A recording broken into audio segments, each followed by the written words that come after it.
La différence entre être gentil et être intelligent est souvent mal comprise et cette confusion crée beaucoup de souffrances silencieuses. Pendant longtemps, on apprend que pour être une bonne personne, il faut dire oui, éviter le conflit, ne pas déranger, s'adapter en permanence aux attentes des autres.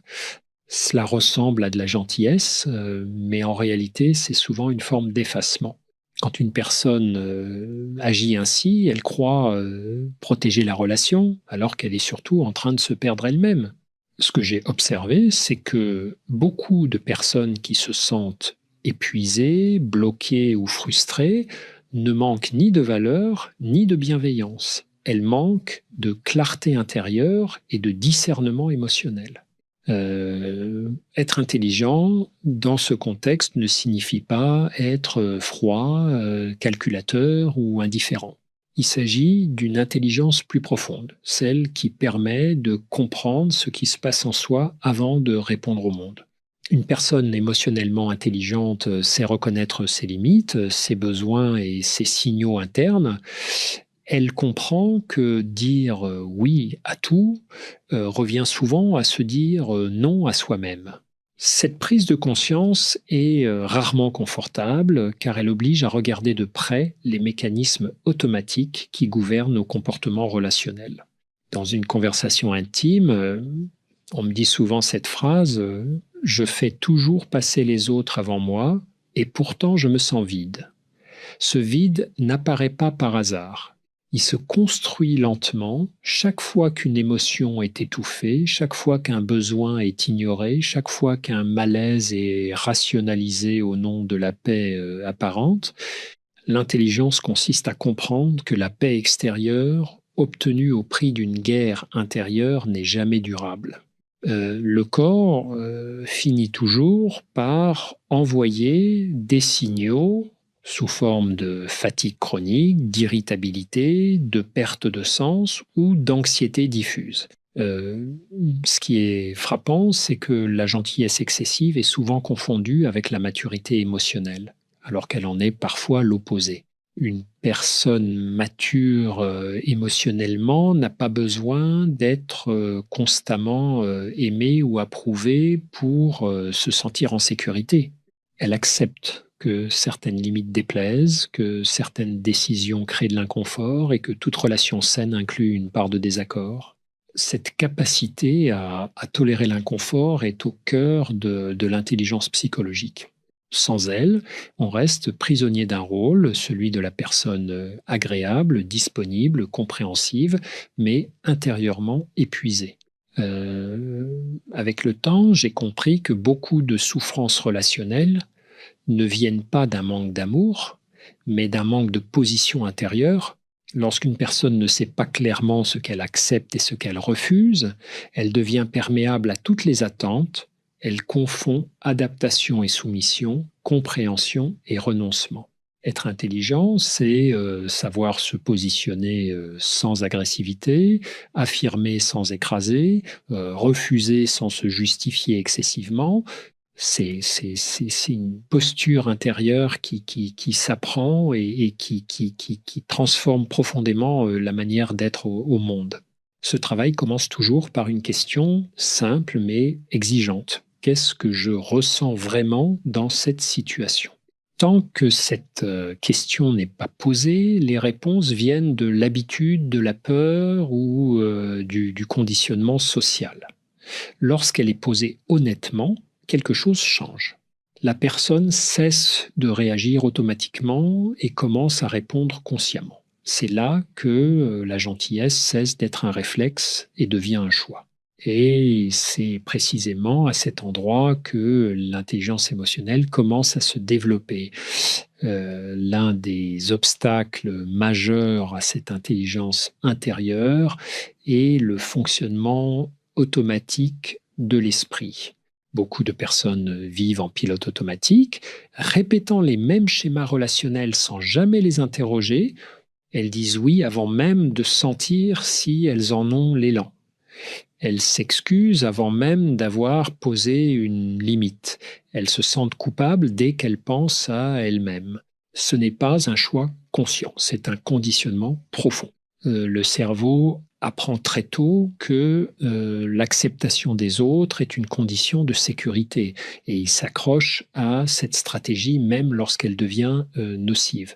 Ce qui se joue ici n'est pas une question de volonté, mais de fonctionnement neuropsychologique.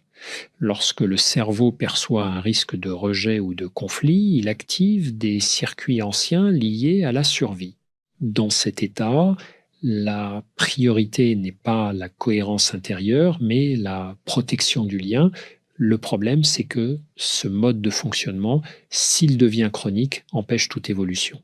La personne ne choisit plus en fonction de ce qui est juste pour elle, mais en fonction de ce qui est rassurant à court terme. C'est ainsi que l'on reste dans des situations qui ne nourrissent plus, parfois pendant des années. Être intelligent émotionnellement, c'est apprendre à reconnaître ses réactions automatiques au moment où elles apparaissent. Cela demande de ralentir, de créer un espace entre le stimulus et la réponse. Dans cet espace, quelque chose de fondamental devient possible. Observer sans juger. Observer la peur qui monte, la tension dans le corps, l'envie de plaire, l'anticipation du regard de l'autre. Tant que ces signaux restent inconscients, ils dirigent nos choix. Dès qu'ils sont reconnus, ils perdent une partie de leur pouvoir. Beaucoup de personnes pensent que devenir plus intelligent émotionnellement signifie contrôler ses émotions ou les faire disparaître. C'est une erreur fréquente. L'intelligence émotionnelle ne consiste pas à supprimer la peur, la tristesse ou la colère, mais à les écouter sans leur obéir aveuglément. Une émotion est une information, pas un ordre. Lorsqu'elle est entendue, elle peut être intégrée. Lorsqu'elle est ignorée ou combattue, elle revient plus forte, souvent sous forme de symptômes physiques ou de réactions disproportionnées. Dans les relations, cette confusion entre émotion et décision est particulièrement visible. Une personne ressent de la peur à l'idée de décevoir et conclut qu'elle doit céder. Une autre ressent de la culpabilité et conclut qu'elle a tort de poser une limite. Ce sont des raccourcis mentaux qui enferment. L'intelligence consiste à dire je ressens cela, mais je peux choisir autre chose. Cette capacité à différencier ce que l'on ressent de ce que l'on décide est un tournant majeur dans la construction d'une vie plus alignée. Progressivement, quand cette posture s'installe, la relation aux autres change, non pas parce que l'on devient dur ou distant, mais parce que l'on devient plus clair. La clarté intérieure est profondément apaisante, autant pour soi que pour les autres. Elle évite les non-dits, les ressentiments accumulés, les explosions tardives. Paradoxalement, les relations gagnent souvent en authenticité lorsque l'on cesse d'être excessivement gentil. Ce qui disparaît, ce n'est pas la bienveillance, mais la peur. Ce processus demande du temps et de la répétition. Il ne s'agit pas d'un déclic unique, mais d'un entraînement quotidien de l'attention. Chaque fois qu'une situation déclenche un automatisme, elle devient une occasion d'apprentissage. Peu à peu, la personne cesse de se définir par son rôle relationnel et commence à se définir par sa cohérence intérieure. C'est à ce moment-là que la notion d'intelligence prend tout son sens, non pas comme performance, mais comme capacité à habiter pleinement sa propre vie. Un autre point central dans cette transformation concerne la manière dont une personne se parle intérieurement. Beaucoup de comportements dits gentils sont en réalité dictés par un dialogue interne très exigeant, parfois dur, souvent invisible. Cette voix intérieure répète qu'il faut être à la hauteur, qu'il ne faut pas décevoir, qu'il vaut mieux se taire que risquer un conflit avec le temps. Cette voix devient une norme intérieure.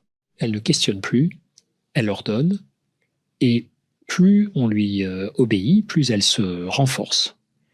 Et ce dialogue interne n'est pas apparu par hasard. Il s'est construit au fil de l'histoire personnelle, souvent dans des contextes où l'amour, la reconnaissance ou la sécurité semblaient conditionnels. Le cerveau a alors appris qu'être gentil, accommodant et discret augmentait les chances d'être accepté.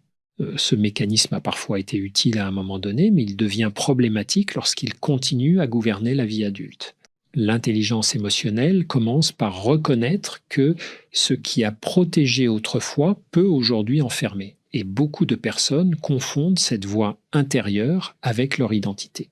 Elles pensent être naturellement comme cela, alors qu'il s'agit d'un conditionnement. Lorsque cette confusion persiste, chaque tentative de changement est vécue comme une trahison de soi. Poser une limite donne l'impression de devenir quelqu'un d'égoïste ou de dur, alors qu'il s'agit simplement de devenir plus juste. Distinguer ce que l'on est de ce que l'on a appris à être est une étape essentielle de maturation psychologique. Dans une dynamique d'entretien, ce que l'on observe souvent, c'est que la personne sait très bien ce qui serait plus juste pour elle, mais n'ose pas s'y autoriser. Elle ressent un écart constant entre ce qu'elle pense et ce qu'elle fait. Cet écart est épuisant, car il génère une tension intérieure permanente. L'intelligence consiste à réduire progressivement cet écart, non pas par des décisions radicales, mais par des ajustements cohérents et répétés. Changer son rapport à la gentillesse implique aussi d'accepter une part d'inconfort émotionnel. Lorsqu'une personne commence à agir de manière plus alignée, des émotions anciennes peuvent remonter. La peur d'être rejeté, la culpabilité, parfois même une tristesse profonde liée au renoncement passé. Ces émotions ne sont pas des signes d'erreur, mais des indicateurs de transformation, et le cerveau apprend une nouvelle manière de fonctionner, et toute réorganisation interne provoque une phase d'instabilité. Ce qui permet de traverser cette phase, c'est une attitude de curiosité plutôt que de jugement. Au lieu de se demander pourquoi c'est si difficile, il est plus utile de se demander ce qui est en train de changer. Chaque fois qu'une personne résiste à un automatisme ancien, elle crée une nouvelle possibilité, et cette possibilité est fragile au début, mais elle se renforce à mesure qu'elle est choisie consciemment. C'est ainsi que se construit une intelligence émotionnelle solide, ancrée dans l'expérience vécue avec le temps. La relation à soi devient plus stable. La personne n'a plus besoin de se surveiller constamment pour rester acceptable. Elle se sent plus libre d'exprimer un désaccord, de demander de l'espace, de dire non sans justification excessive. Cette liberté intérieure n'est pas bruyante, elle est calme. Elle se manifeste par une diminution de la rumination mentale, une plus grande clarté dans les choix et une sensation de cohérence globale. Être intelligent, dans ce sens, revient à se respecter suffisamment pour ne plus se trahir dans les détails du quotidien. Ce ne sont pas les grandes décisions qui transforment une vie, mais l'accumulation de petits actes cohérents. Chaque fois qu'une personne s'écoute réellement, elle renforce une relation de confiance avec elle-même, et cette confiance devient progressivement le socle à partir duquel toutes les autres relations peuvent se rééquilibrer. Il est impossible de parler d'intelligence émotionnelle sans aborder la question des limites. Beaucoup de personnes associent les limites à une forme de dureté ou de fermeture, alors qu'en réalité, elles sont une condition essentielle de l'équilibre psychique. Une limite claire n'est pas une barrière contre l'autre, mais une frontière qui protège l'espace intérieur. Sans limite, l'énergie se disperse, l'attention se fragmente et le sentiment d'identité devient flou. La personne agit beaucoup, mais ne se sent jamais vraiment présente à elle-même. Ce qui rend l'établissement des limites si difficile, c'est la peur de perdre le lien. Derrière cette peur, il y a souvent une croyance implicite selon laquelle l'amour dépend de la disponibilité permanente. Cette croyance pousse à accepter l'inacceptable, à tolérer l'épuisement, à normaliser l'inconfort. L'intelligence consiste à remettre en question cette équation. Une relation qui ne survit pas, à une limite n'est pas une relation sécurisante, elle repose sur l'adaptation unilatérale plutôt que sur la réciprocité. Dans la pratique, poser une limite commence rarement par un discours élaboré. Cela commence par une sensation, une tension dans le corps, une fatigue soudaine, une irritation qui revient toujours dans les mêmes contextes. Ces signaux sont précieux. Ils indiquent qu'une frontière a été franchie, même si elle n'a jamais été formulée clairement. Apprendre à écouter ces signaux est une compétence fondamentale. Sans cette écoute, la personne se coupe progressivement de sa boussole interne. Beaucoup attendent d'être à bout pour poser des limites, ce qui conduit souvent à des réactions brusques ou disproportionnées. L'intelligence émotionnelle invite à agir plus tôt lorsque le signal est encore subtil. Dire non à ce stade ne nécessite ni justification excessive ni conflit. C'est un ajustement, pas une rupture. Plus une limite est posée tôt, plus elle est respectée naturellement. Le conflit apparaît souvent lorsque les limites sont absentes trop longtemps. Poser une limite implique également d'accepter la réaction de l'autre. Certaines personnes comprendront, d'autres résisteront, d'autres encore tenteront de faire culpabiliser. Ces réactions ne sont pas des indicateurs de la justesse de la limite, mais des révélateurs des dynamiques relationnelles existantes. Une personne émotionnellement intelligente observe ces réactions sans se précipiter pour les réparer. Elle comprend que sa responsabilité n'est pas de réguler les émotions des autres, mais de rester fidèle à son cadre intérieur au fil du temps. Ce positionnement transforme profondément les relations. Celles qui reposaient sur la dépendance ou la complaisance s'affaiblissent ou se dissolvent. Celles qui reposaient sur le respect mutuel se renforcent. Ce tri relationnel n'est pas une perte, mais un réalignement. Il permet de créer un environnement plus cohérent, dans lequel l'énergie mentale n'est plus constamment sollicitée par des tensions implicites ou des attentes floues. Cette clarté relationnelle a un effet direct sur la santé mentale. Lorsque les limites sont respectées, le système nerveux se détend. La personne ressent moins d'hypervigilance, moins de rumination, moins de fatigue émotionnelle. Elle n'a plus besoin d'anticiper sans cesse les besoins ou les réactions des autres. L'espace mental libéré peut alors être investi dans des projets, de la créativité ou simplement du repos.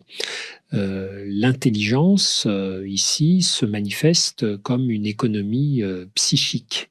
Apprendre à poser des limites n'est pas un acte ponctuel, mais une pratique continue. Chaque contexte demande un ajustement différent. Ce qui reste constant, c'est l'intention de se respecter sans se durcir. Cette nuance est essentielle. Il ne s'agit pas de se protéger contre le monde, mais de se rendre suffisamment stable intérieurement pour y participer sans se perdre. C'est cette stabilité qui permet une gentillesse choisie et non subie. Un autre aspect souvent négligé dans cette réflexion concerne le rapport à l'action.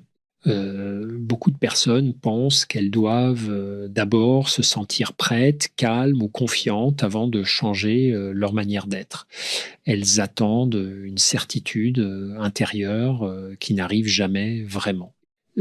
Cette attente entretient l'immobilité. L'intelligence émotionnelle ne naît pas d'une clarté parfaite, mais d'un mouvement imparfait. Elle se construit dans l'expérience à travers des décisions simples prises malgré l'inconfort. Ce qui freine le passage à l'action, c'est pas le manque de compréhension, mais la peur des conséquences relationnelles. Dire non, exprimer un besoin ou changer de posture peut provoquer des réactions imprévisibles. Le cerveau, programmé pour éviter le danger social, amplifie ces risques.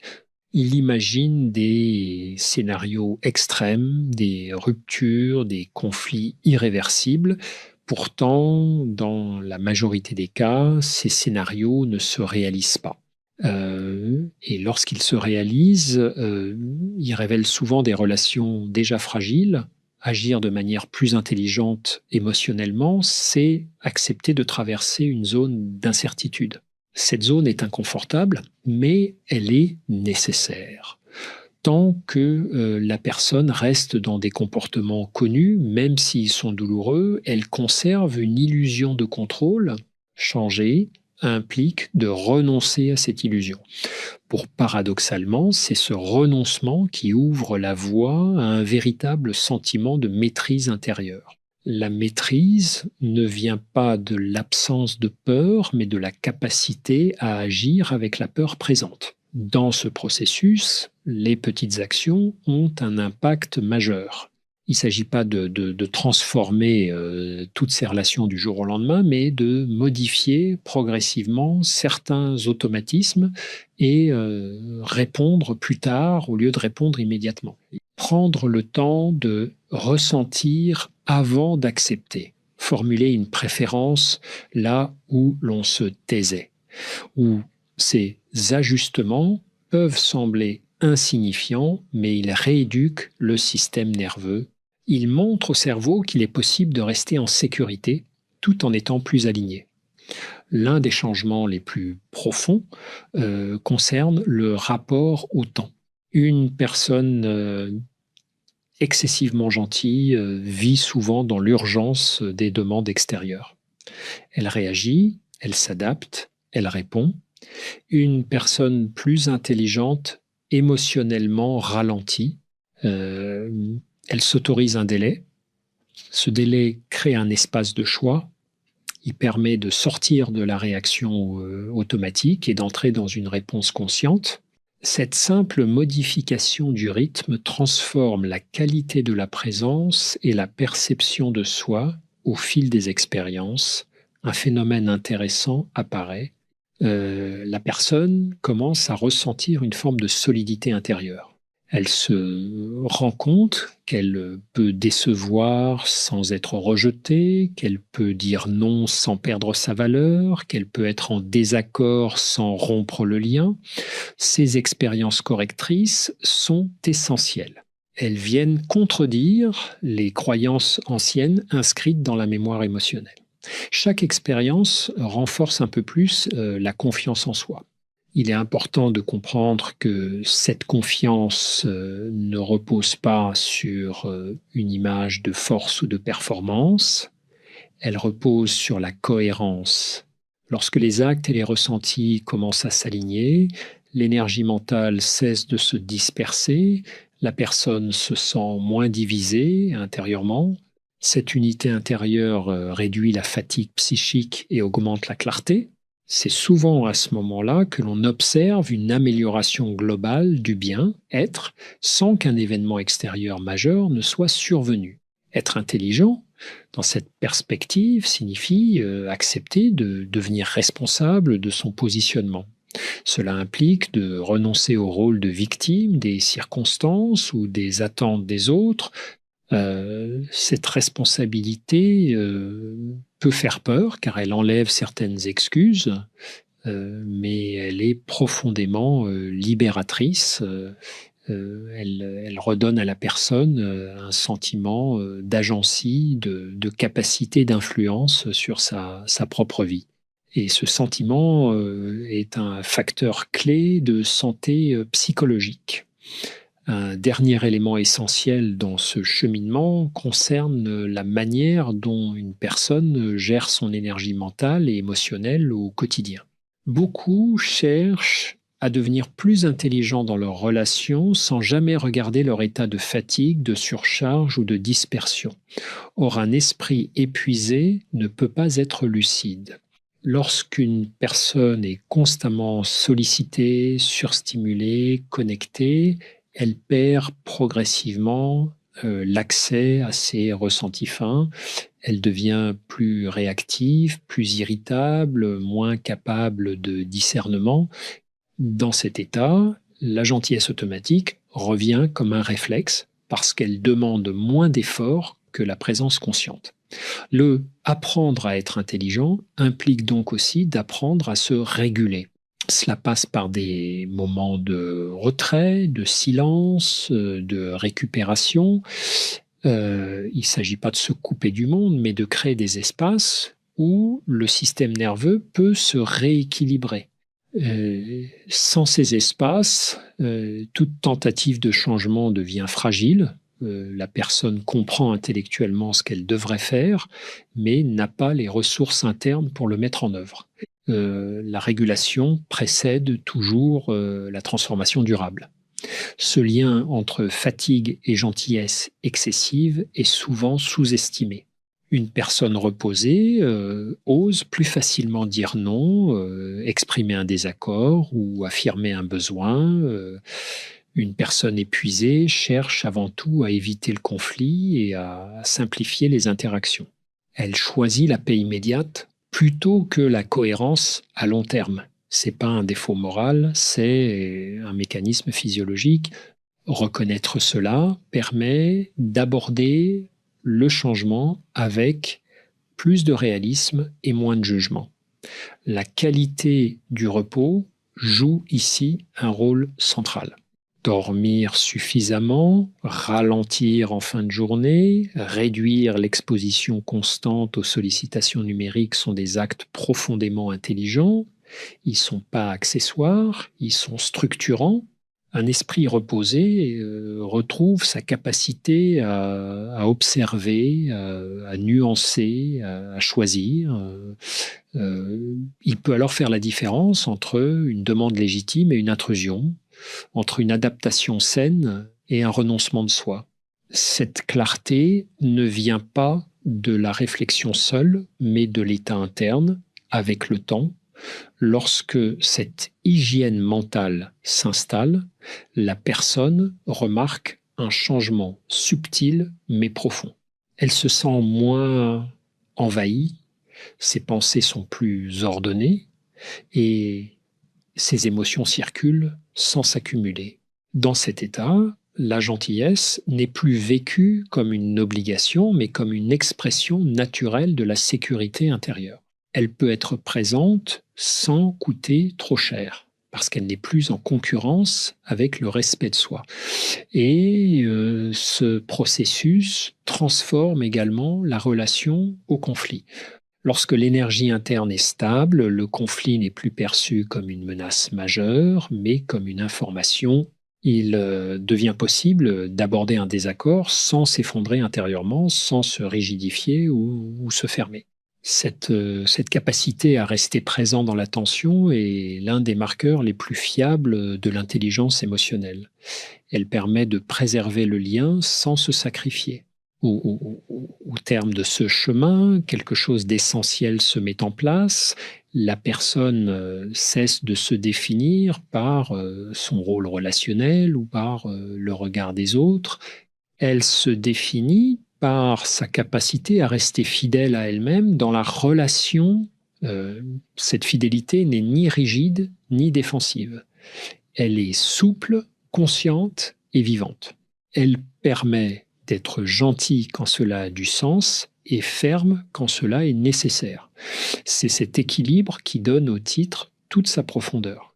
Arrêter d'être gentil pour commencer à être intelligent ne signifie pas renoncer à la bienveillance. Cela signifie lui donner un cadre, une direction, une cohérence. C'est comprendre que la véritable gentillesse commence toujours par le respect de soi.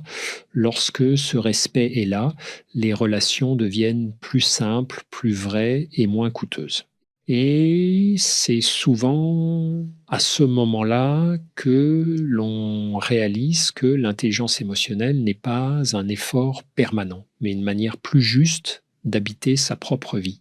Au fil de ce parcours, Une évidence s'impose progressivement. Ce qui enferme le plus n'est pas le manque de gentillesse, mais le manque de conscience. Une personne peut être profondément bienveillante et pourtant vivre dans une tension permanente simplement parce qu'elle agit contre elle-même. L'intelligence émotionnelle ne vient pas remplacer la gentillesse, elle vient la réordonner, elle lui redonne une place juste au service de la vie intérieure plutôt qu'au détriment de celle-ci. Lorsqu'une personne commence à fonctionner de manière plus consciente, elle remarque que ses choix deviennent plus simples, non pas parce que la vie devient facile, mais parce que les conflits intérieurs diminuent. Elle ne passe plus autant de temps à hésiter, à se justifier mentalement, à ruminer après coup. Elle accepte qu'un choix puisse être inconfortable sans être mauvais. Cette capacité à tolérer l'ambivalence est une marque de maturité psychique. Elle permet de sortir de la logique du tout ou rien, si fréquente dans les relations. Avec cette maturité vient un changement profond dans la relation au regard des autres. L'approbation cesse d'être une condition de sécurité, elle devient agréable mais non indispensable. La personne ne cherche plus à être perçue comme gentille, mais comme juste. Juste avec elle-même, juste avec les autres, juste avec la réalité de ce qu'elle peut offrir à un moment donné. Cette justesse intérieure crée une forme de tranquillité qui ne dépend pas des circonstances extérieures. Ce chemin n'est pas linéaire. Il comporte des retours en arrière, des moments de doute, des situations où les anciens automatismes reprennent le dessus. Ces moments ne sont pas des échecs, mais des rappels. Ils montrent à quel point les anciens schémas sont ancrés et combien la transformation demande de la patience. L'intelligence émotionnelle n'est pas un état que l'on atteint une fois pour toutes, mais une posture que l'on cultive jour après jour. Ce qui change durablement, c'est la relation que l'on entretient avec soi-même. Au lieu de se forcer à correspondre à une image idéale, la personne apprend à s'écouter avec honnêteté. Elle développe une forme de loyauté intérieure. Et cette loyauté devient un repère stable, même lorsque l'environnement est instable. Elle permet de traverser les périodes de transition sans se perdre, de faire des choix difficiles sans se renier. Arrêter d'être gentil de manière automatique ouvre la voie à une présence plus authentique. Les relations deviennent moins chargées d'attentes implicites, moins marquées par le ressentiment. Les échanges gagnent en clarté.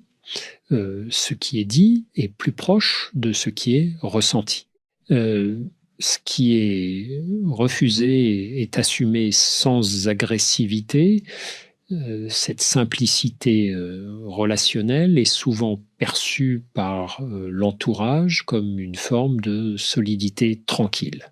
Au fond, devenir intelligent émotionnellement, c'est accepter de vivre à partir de l'intérieur plutôt que de se définir uniquement par l'extérieur. C'est reconnaître que le respect de soi n'est pas un luxe, mais une nécessité psychique. Lorsque cette reconnaissance s'installe, quelque chose se détend profondément.